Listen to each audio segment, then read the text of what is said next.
کشف المحجوب کے اندر سیدنا داتا علی حجویری رحمۃ اللہ علیہ فرمایا پردہ دو طرح کا ہوتا ہے، پردہ دو طرح کا ہوتا ہے۔ ایک ہوتا ہے حجاب الغین، عارضی پردہ، وہ غفلت کا پردہ ہوتا ہے، گناہ کی وجہ سے بندے کے دل پہ پردہ آ جائے، بد اعمالی کی وجہ سے بندے کے دل پر پردہ آ جائے، برے اعمال کی وجہ سے بندے کا دل غفلت میں ڈوب جائے، رب کے احکام کو ٹھکرانے کی وجہ سے بندے کے دل پر پردہ آ جائے، اور گناہوں کی نحوست کی وجہ سے بندے کا مزاج اس طرح کا بن چکا ہو کہ وہ شریعت کو اپنانے کے لیے تیار نہ ہو، گناہوں کی نحوست کی وجہ سے بندہ اس مقام تک پہنچ جائے اذان سنتا ہو پرواہ نہ کرتا ہو، گناہوں کی نحوست کی وجہ سے بندے کی یہ حالت بن چکی ہو کہ سال گزر چکے ہوں لیکن اس نے قرآن کی تلاوت نہ کی ہو، گناہوں کی نحوست کی وجہ سے بندے کا مزاج اگر اس طرح کا بن چکا ہے کہ وہ گھر میں فارغ بیٹھا ہوا ہے، نماز پڑھنے کو دل نہیں کر رہا، فرمایا یہ غفلت کے پردے ہیں، یہ عارضی پردے ہیں، یہ حجاب الغین ہے، یہ عارضی لمحے کے لیے ہے۔ لیکن بندہ جیسے ہی رب سے توبہ کرے گا، بندہ جیسے ہی رب سے گناہوں کی معافی مانگے گا، بندہ جیسے ہی دین کو سمجھنا چاہے گا، جیسے ہی جس دن دل کے اندر یہ خیال پیدا ہوا کہ مالک تو مالک ہے، رازق تو رازق ہے، خالق تو خالق ہے، مالک عیب ہم میں ہیں، کمیاں ہم میں ہیں،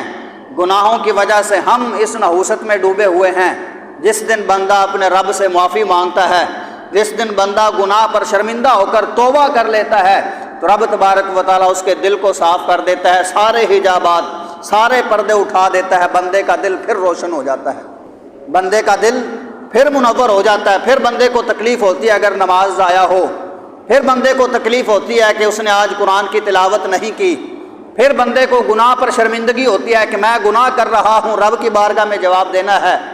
پھر بندہ پچھتاتا ہے کہ میں نے یہ عمل کیا ہے، یہ مجھے نہیں کرنا چاہیے تھا۔ پھر جب بندہ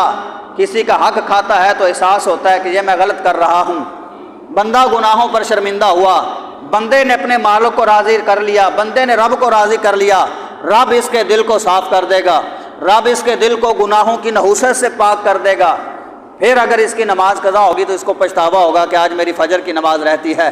پھر اگر اس نے تلاوت قرآن نہ کی تو پھر یہ پچھتائے گا کہ آج میں نے قرآن کی تلاوت نہیں کی، پھر اگر یہ کوئی بد اعمالی کرتا ہے، بد فعلی کرتا ہے تو پھر یہ پچھتائے گا کہ یہ کام مجھے نہیں کرنا چاہیے تھا۔ فرمایا جتنی دیر تک غفلت کے پردے رہتے ہیں، حجاب الغین یہ عارضی پردے ہوتے ہیں، رب کے فضل اور رب کی رحمت سے جب دل صاف ہو جاتا ہے تو پھر بندے کو سمجھ آ جاتی ہے، پھر بندہ حق سمجھتا ہے، پھر بندہ حق پہچانتا ہے، پھر بندے کو احساس ہوتا ہے، پھر بندہ اپنے بارے میں سوچتا ہے۔ ایک یہ ہے حجاب الغین عارضی پردہ، اور دوسرا حجاب الغین پکا پردہ، پکی سیاہی۔ اس کی آپ نے مثال دی، فرمایا کوئلے کی طرح ہے دل، دل جب گناہوں کی غفلت میں ڈوب جاتا ہے تو دل سیاہ ہو جاتا ہے، دل کوئلہ بن جاتا ہے۔ وہ فرماتے ہیں کہ کوئلے کو کتنا مرضی صاف کرتے جائیں وہ سیاہ ہی نکلتا جائے گا، یہاں تک کہ وہ ختم ہو جائے گا لیکن اس کی سیاہی ختم نہیں ہوگی، یہاں تک کہ وہ فنا ہو جائے گا، ختم ہو جائے گا، مٹ جائے گا لیکن اس کی سیاہی ختم نہیں ہوگی۔ فرمایا یہ کافروں کی مثال ہے، ان کے دلوں پر جو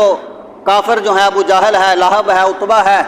شیبہ ہے، عاص بن وائل ہے، جو بار بار رب کے محبوب کی طرف سے دین کی دعوت کو قبول نہیں کر رہے، فرمایا یہ حجاب الغین ہے، ان کے دلوں پر پکی سیاہی آ چکی ہے، یہ ان کی قسمت میں کفر ہے۔